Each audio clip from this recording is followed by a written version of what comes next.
I recorded a bit of a pass as I stepped out of a taxi.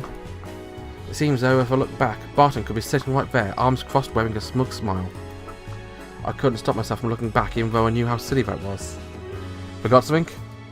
In our movies, taxi drivers were considered pretty low on the totem pole, even amongst other blue-collar workers. 3 jobs non-English speaking immigrants could do in Newton City fell under the 3 C's. Cabbie, cutting and cleaning. That is, taxi driver, barbershops and laundromat. Except a lot of money would be required on the surface of a car, so I didn't even have a clue how I'd get their driver's licence. At any rate, this cabbie was rather civil. There was no dispute over fare like you'd see in the movies. Now I'm fine. Well, thank you for your patronage. I was told that with a placid smile, I pulled myself out, my heart still racing a bit. The porter gathered up my luggage, probably since he saw I used a cane, and waited next to me. Will you be staying the night? It was still quite a tourist attraction, and various events were held here. I was greeted by a smile when I shook my head no. I've come to deliver a package to an individual staying here. Understood. May I ask you the room number? Oh, I was only told I'd know if I said a name. Hear me just how audacious it must sound, saying that something like that to the most prominent hotel on the moon. The porter kept an impeccable demeanour the entire time, showing nothing but smiles. There were quite a few individuals above average in incomes in the general vicinity coming and going, so there certainly had to be prominent figures treating as their usual haunt. I did feel my appearance had been cleaned up quite a bit compared to 4 years ago, but I still felt I was better suited for that suburban government office. If I could move my face, I'd probably give a pathetic wry smile. So it was a bit of a relief when I could say those words with a straight face. Saying it with a serious face does allow quite a lot of things to be passed off as de facto. And what would be the guest's name? Eleanor Schweitzer. Miss Schweitzer, correct? You are expected. Please follow me. The porter started wandering off as I speaked. I followed flabbergasted. At a quick glance I could see quite a few porters and other members around. Thinking that all of them had the same information relayed to them, I was astounded at such synergy. Moreover, Porter was following us, going neither too fast nor too slow, just the right speed. As I thought about how impressive that was, I was brought to a cafe where I met Barton 4 years ago. The receptionist shall lead you in from this point. Feeling as though I was being drawn into my memories, the porter passed off my luggage like a baton to a waiter, who greeted me with a smile. The ceiling was so high, one could almost call it atrial. It was so spacious, seemed like it could draw everything up into it. Oddly though, perhaps because of this, the area didn't feel particularly crowded, even with a number of people in it. The layout of a cafe hadn't changed from 4 years ago, of course, with separate sections for regular customers and VIPs. The waiter led me to a location several steps up, like this was all part of a course. Stopped at the most secluded location there, divided by walls made up by aquariums.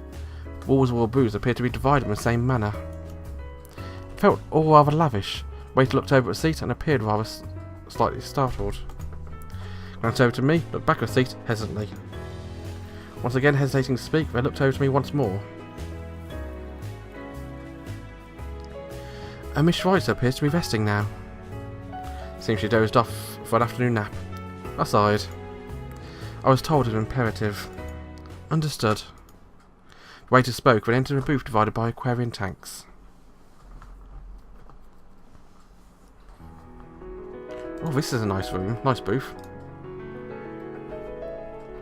Entering the aquarium, which was divided horizontally and filled with what I believed was sea plants, I did indeed see Eleanor slumped over a chair, sleeping. The waiter knelt on the floor, called out to her gently.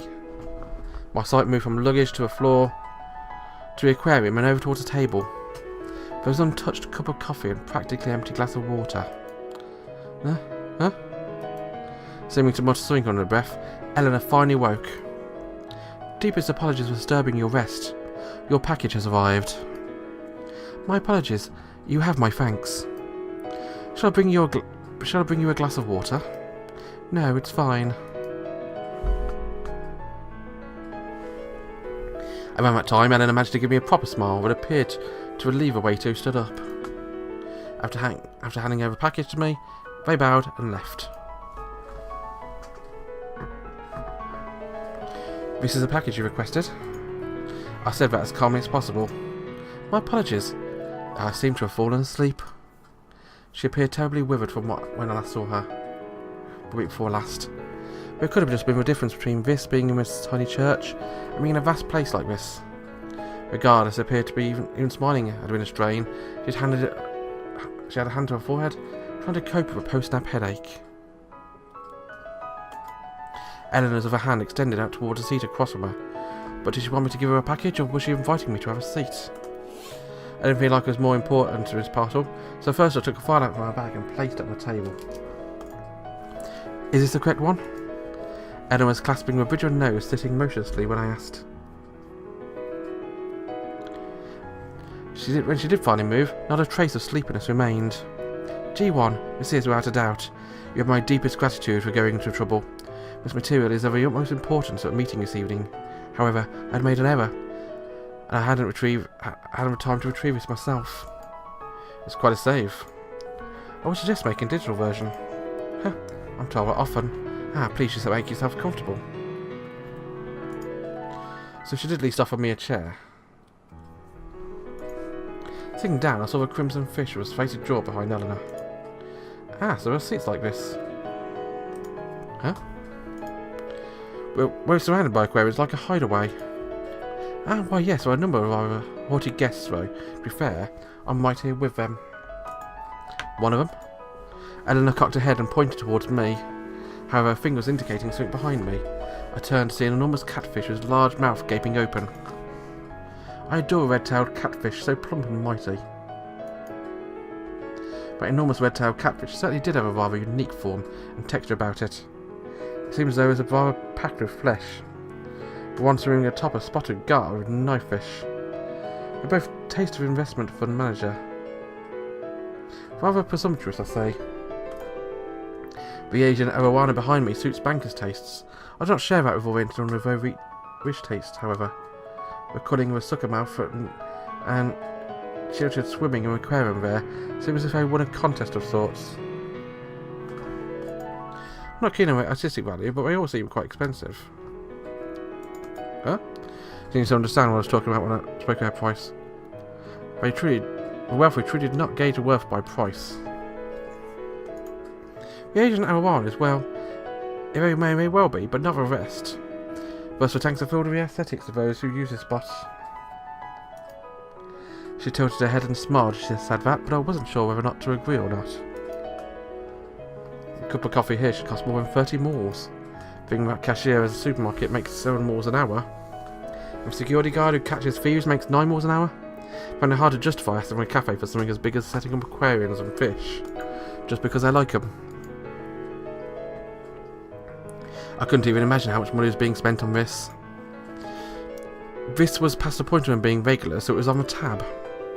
But influence over management. Lots of influence apparently, as Eleanor was reading over a file in complacent, refined manner.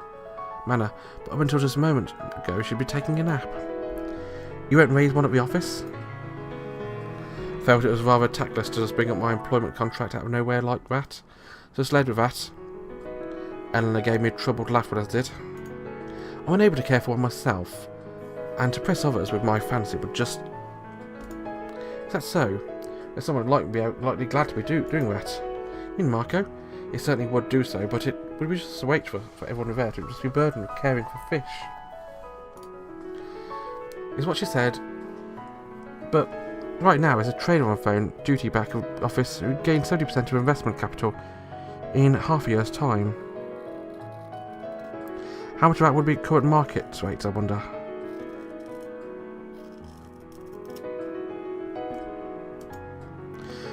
Besides that, this is the only place where I can relax. That's true of others too. Oh?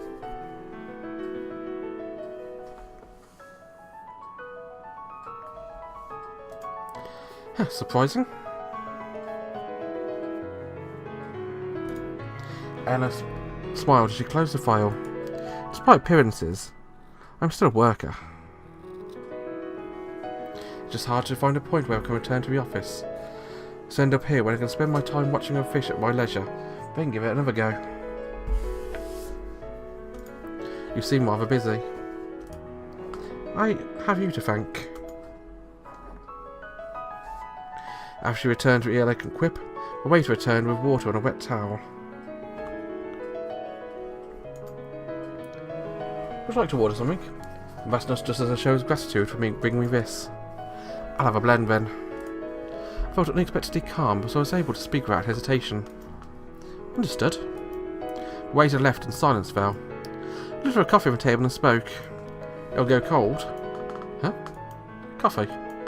Ah. I have a rather strong aversion to it, but I adore the smell.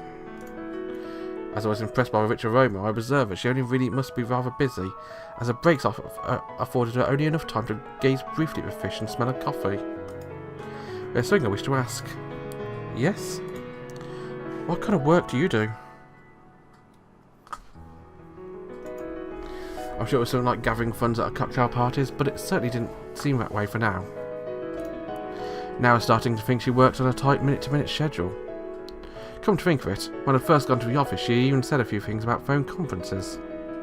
I figured that type of meeting was unnecessary unless she had a bunch of finances.